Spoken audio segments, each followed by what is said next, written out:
بيده فإن لم يستطع فبقوله فإن لم يستطع فبقلبه وذلك أضعف الإيمان। লম্বা কিছু বলার সুযোগ নাই। হিজবুত তাওহীদের যে সমস্ত আকীদা বিশ্বাস আমরা জেনে গেছি, কাদিয়ানের থেকেও তাদের আকীদা বিশ্বাস জঘন্য। সেই জন্য কাদিয়ানিকে যদি কাফের বলা যায়, এদেরকেও কাফের বলতে হবে। আমার একটা আশ্চর্য ব্যাপার লাগতেছে, এটা হেফাজে ইসলাম বাংলাদেশ এটার আয়োজন করছে। আমরা কাদের কাছে চাচ্ছি? আমরা বর্তমান সরকারের কাছে চাচ্ছি। সরকার তো আমাদের। হেফাজে ইসলাম বাংলাদেশ যদি বা লোকেরা যদি এই সরকারকে সাপোর্ট না দিত, চিত্র ভিন্ন হতে পারত।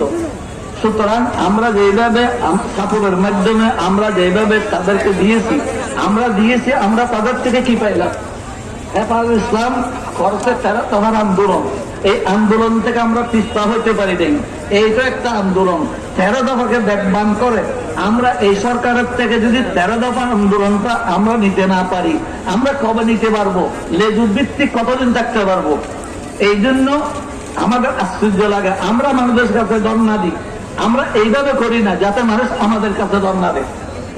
সেই জন্য এই বর্তমান সরকারের আমলে যদি হেফাজত ইসলাম কিছু করতে না পারে, এটা হেফাজত ইসলামের ব্যর্থতা। কারণ আমাদের আশীর্বাদ নিয়ে, আমাদের ভোট নিয়ে, আমাদের এইটা নিয়ে আজকে তারা ক্ষমতায় আসছে।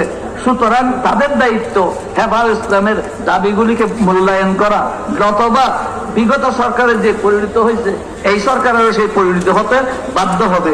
সেই জন্য হেফাজত ইসলামের নেতৃবৃন্দদেরকে বলি, এটা আপনাদের দিনই দায়িত্ব। আমাদের আশীর্বাদের কারণে, আমাদের সমর্থর কারণে যে সরকারটা আসছে, সেই সরকার আমাদের কথা মানবে না, সেটা কিভাবে হইতে পারে? এবং হেফাজত ইসলামের আরো বিভিন্ন কর্মকাণ্ড আছে, সবগুলো